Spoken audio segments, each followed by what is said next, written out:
right. New tuners here. All right.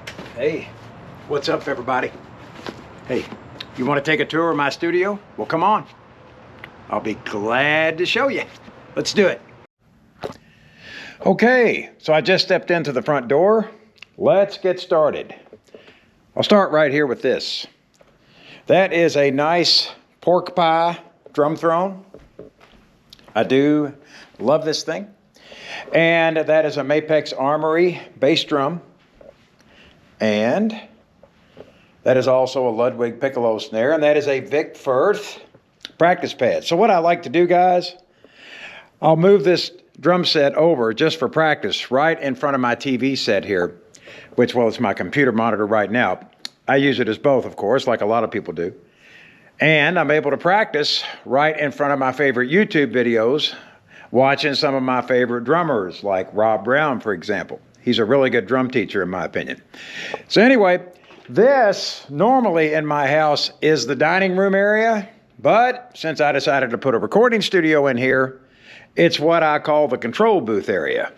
Now, if you look right here, you see this column right here, and if you see this column right here, and notice the other one, I'm pointing to it right now. I thought about putting plexiglass up and maybe plywood, but I've decided against that idea because this house is just that, it's a house. So I have a recording studio inside the house. So this is the control booth area, as I like to call it. So this here is a Harbinger Very 2000. Here's the box that it came in. These make excellent studio monitors. Now, these monitors can also be used on the stage. A lot of people use them for that, but they also make very, very good studio monitors, which I'm very happy about. This software, that is Studio One. Many of you may have recognized that already. That's what I use. And then underneath the table here, I have a Behringer equalizer at the top. In the center, we have what is known as the Exer Edit 18. The Exer 18. Sorry, that's not the Exer Edit. It's the Exer 18. That is a nice audio interface. I do like it. Below that, I don't know if you can see it that well, but that is a Rockville power amp. And we use that to power the bigger speakers in here whenever we decide to get pretty loud. But for the most part, here in Purple Sparkle Studios, we basically just use it to record. Although we do jam some, don't get me wrong. The Exer 18, here is the box that came in. I'll show you that again real quick. Yeah. Apologize for the light there, but yep, there he is. That thing's done wonders. When those things first came out, they were about $400 roughly. Then they went up to $500, and right now they're about $750. So they've really gone up, unfortunately, like everything else. Let's move on from there. This nice speaker, I got that at a flea market, and there is the other one that goes with it. I only gave $200 for these speakers. They need a little bit of work, but once we get them up and rolling, they will be fantastic. We mainly use these for outdoor concerts. Now, let's move over to, this is the Rec. That is a subwoofer. That is a nice set of tweeters on the top, I like to call them. The other one's over here and right there. And this is the Rec Club 3200. And it's not very expensive, this setup, these sets of speakers, the subwoofers and the big tweeters on the top. They do put out pretty good sound. I'm fairly happy with them. And they were relatively inexpensive. I got these for $300 used, so I can't complain. I'm pretty happy. There's just another shot of the studio. Oh, isn't it beautiful in here today? Isn't it just gorgeous? On top of the speaker, let me show you. These are the microphones that we use. That is a Shure Beta 58A. Oops, that is a Sennheiser E835. Underneath that, we have the Shure SM58. How about that? Isn't that cool? All right, love it. This is actually the Beta 58. I thought about spending more money and getting something maybe like the Shure SM7, but I've decided against it. A lot of people tell me that these Beta 58s are fine. A lot of them are used. That's the Sennheiser E85, and right there is the Shure trusty SM58. But yeah, guys, the SM57 and the SM58 are good microphones. Yes, there are more expensive microphones, and I'm sure they have their advantages, but for a home recording studio, I really do like just an average SM58 or the Beta 58A or the Sennheiser, as I showed you. Okay, let's keep moving. So I'm moving straight ahead. I am making a left-hand turn. This is my kitchen. What I like to do is get up and make coffee in the morning right here. Then I come over to the left. Wow, look what lies in front of me. And this, guys, is my pride and joy. This is a Gretch Brooklyn drum set that I special ordered from Sweetwater. The color is known as Purple Sparkle. I liked it so well, I decided to name the studio after this color. That is a 13-inch rack tom. That is a 24 by 14-inch bass drum. And we have another 16-inch floor tom. Man, oh man, what a beauty, what a beauty. I feel blessed to have these drums. So happy to have a good relationship with the people at Sweetwater. I think they do an outstanding job. They have for me anyway. Now let's take a look at the snare drum with this kit. That is a Gretch Broadcaster. Isn't that gorgeous? And man, does that drum sound good. It didn't actually come with the 3-piece set, but I ordered these 3 pieces separately. I just really fell in love with it.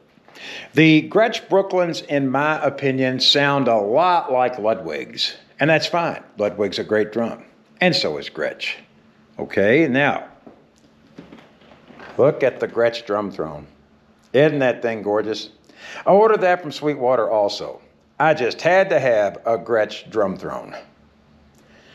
I keep that monitor in front of me there also, in front of the drum set, because sometimes I will run Studio One right from the drum kit. And it works out perfectly. Isn't this drum set just gorgeous? I'm so happy to have this thing. I'm blessed. Now, let's take a look at the cymbals. Sabian XSR. I have actually 2 sets of these. For the price, I don't think you can beat these cymbals. Not for the price. These are great cymbals. They sound great. They're fun to play. This little 8-inch splash cymbal is made by Kareem, and it's not a bad company. This is an inexpensive cymbal, but it sounds good. That's all that matters. And of course, I do have a Zildjian K Crash. That's a dark crash. It sounds good also. The drum heads are the Remo controlled sound, as they call it. I call them the Black Dots. Charlie Watts used these, and I thought, well, I got to be just like Charlie Watts, so I'm going to use them. Now, let me talk a little bit about the microphones on this drum set. That you see right there, that is an LCT 240 Pro. Right there is the box it came in, LCT 240 Pro. I also had to get the shock mount. I have 2 of these. There's one here, and there's one right there. Guys, I just want to tell you, I am so happy using these for overhead mics because they do a phenomenal job. They really sound great. As a matter of fact, a lot of times when I mix music now, all I do is use the overheads and the bass drum mic, which in this case, the bass drum mic, I believe that is a Shure SM52. Correct me if I'm wrong, but I believe that's what that is. And that's all I need. However, I still use the trusty SM57. The Shure SM57 has been used in so many recordings, and I use it right over the top for my snare drum. And I also have one right underneath. Isn't that cool? So there you have it, man. I use what is called the Glenn Johns technique. One overhead about 40 inches off the snare drum, roughly. Put your other one directly behind your floor tom. Talking about your overheads. A couple of snare mics and a bass drum mic, and there you go. There you go. I have had many compliments on the sound of my drums. They say, John, your drums sound so good. I can make these drums sound like John Bonham, or I can make them sound like Charlie Watts. It doesn't matter, okay? That's how good these drums sound. I am not as good a drummer as John Bonham or even Charlie Watts. However, I get compliments on the sound of these drums. People seem really happy when they come in here to work. Here is another drum throne. This one's made by Gibraltar. I have all kinds of drum thrones, guys. Can't have enough drum thrones when you're a drummer. Over to amplifiers. That is known as a Fender Princeton Chorus. It's not a bad amp. Not bad for the price. Behind that, we have an acoustic B450. I hope the light's not too difficult for that. Yeah, there we go. Yep, the acoustic B450. That's been a great bass amp. Picked that up off Facebook Marketplace for a couple $100. Got a good deal on that. Let's take a look at some of my other amplifiers. Oh, do I love this guy here. That is a Supro. That is a Supro 1624. That thing just sounds so vintage, so nice. If you're wanting like a jangly sound from like a Rickenbacker guitar, which I'm about to get to here in a moment, that is just a phenomenal amp. Supro now makes reproductions of these in China, but they're still very well made, very nice, a lot of fun to play. That's what this is, a reproduction, and it's not going anywhere. It is not for sale. I am in love with that thing. And last but not least, on the amplifiers, we have an acoustic B200. So there you go. I do have a few sets of keyboards in here, but I won't cover them in detail. This one's made by Roland. That one over there is a Yamaha. So I have them just in case. I have them on hand in case we need them. Now over to guitars, and as you can tell, boy, am I a fan of Rickenbacker. That is a Rickenbacker 620. That thing just sounds wonderful in that Supro. Just wonderful. Has that wonderful vintage jingle and jangle that was so popular in the 60s. Next to it, we have a Rickenbacker 4003. Wonderful bass guitar. Nice.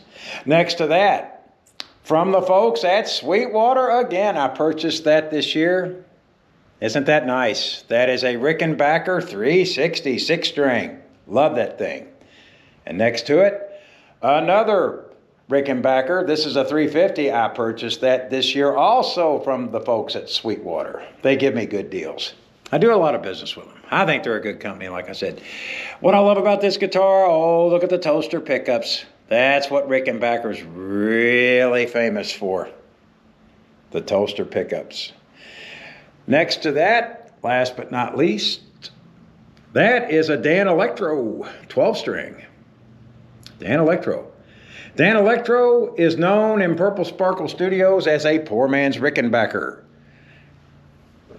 I don't have a Rickenbacker 12-string, but I do have some Dan Electros. And the Dan Electro 12-string sounds phenomenal.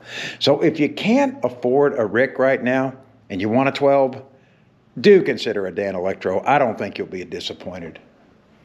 Here is another Dan Electro. This is a Dan Electro 59 in purple sparkle. Oh, do I love that color. Love that. So that's the guitars, that's the drums. Oh, last but not least, in the bass section, bass guitars. Here we go. That is a Rickenbacker 4003 in the fire glow color. I call it the clown color. Oh, I love that guitar. My favorite bass by far is a Rickenbacker. And we have an Ibanez GO. Not a bad little guitar, an inexpensive guitar. Sounds good. But once again, the Rickenbacker again, lovely. Okay guys, now let me show you what I've got up on the walls in here for decorations. There is a Fender banner right behind the drum set. Isn't that cool? Love that. Over here to my left, check that out. Ramones.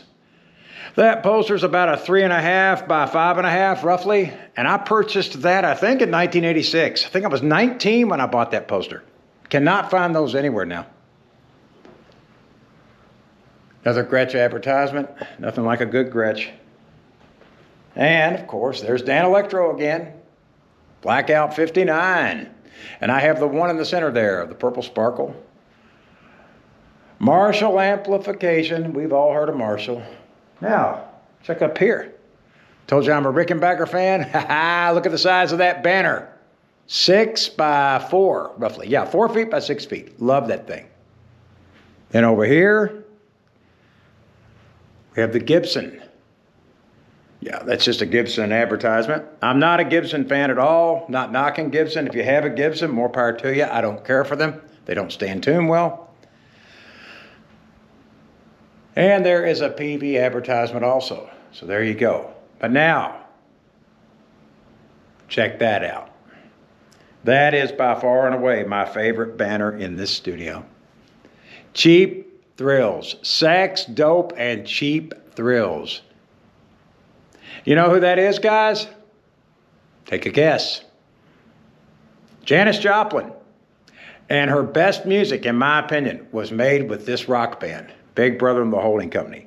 She quit this band after one album. I think that was a big mistake. She should have stuck around a lot longer with these guys. Nevertheless, Cheap Thrills, Big Brother and the Holding Company.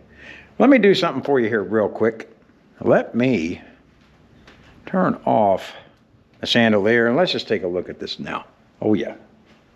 Let's see how that looks now. Oh yeah. There you go. Isn't that cool? Isn't that awesome? That is just great. And I'll put the camera back over to my drum set because I want to show you something. When I'm back here and I'm playing music, I'm playing my drums. Oh, ain't that so cool? I love having Janis Joplin look right at me and smile. Like, you're doing a good job. Keep it up. Man, is that fun. But yeah, I am absolutely in love with that banner. In love with it. So guys, there's one other area I need to show you in the studio. To the right. And this is what I call the YouTube room. This is where I film all the drumming videos that I do. Okay? Could add a little bit of light in here. See what that does. Might not make a big difference. I love my GoPro camera. I'll tell you though, for a GoPro to be effective, you really need a lot of light. You do. GoPro is basically an outdoor camera, but they can be used indoors. Make sure you got your lights on. But yep, there you go, guys. Isn't that fantastic? So yeah, right in here is where I shoot my YouTube videos. And this drum set also, as you can see, looks identical to the drum set in the other room. However, the sizes are different. We have a 12-inch rack tom. We have a 22-inch bass drum. We have a 14-inch floor tom. We also have a nice purple sparkle snare drum. This is in the Gretch Brooklyn line. So the snare drum in the other room was a Broadcaster. That is a Brooklyn. Another good drum throne. That is a Rock and Sock with the backrest on it. That comes in handy. That is an inexpensive microphone I use right there. That is made by Behringer, and that is the Behringer 85, SL85, I believe. And it's a competitor to the Shure SM58. And I tell you, what I do in here, guys, all I do is from a GoPro camera and this mixer. I run that microphone that I just showed you from the GoPro into the mixer, and that's it. So when you hear me playing the drums in here, you get a really authentic live kind of a sound. I mean, what a drum set really sounds like to your ears in your own house, okay? I could, send it through a mixer and whatnot, but I just don't bother. I prefer, as far as drum videos go and educational videos, for it to be as authentic sounding as possible. So, and there you have it, guys. Oh, one more thing. One more thing out here to show you real quick. That poster, JCM 800 Marshall, well, actually in front of it, that's exactly what that is. I've got it covered up right now, but that is a Marshall JCM 800. Now, we don't hook this thing up in the house. I mean, this thing will blow the roof off. It is incredibly loud. Same thing with these speakers here. That is all to go out and play live with. So, guys, what I'll do here real quick is just give you another quick tour, but I'm going to go quick now. So over to the right, as I said earlier, there's the control booth. Around it, in through the kitchen, as I said. Over to the left, drum set, amplifiers, drum set, beautiful drum set, more amplifiers, Rickenbacker guitars. Just give you a good look around right here. Just looking around. Back into this room over here one more time, just real quick. The YouTube studio room. The drums. And there you have it, guys. Thank you so much for watching this video, guys. It has been a pleasure. It's always a pleasure. Please like and subscribe. Share this video around. And I'll be back for the next one. And once again, it's not that hard.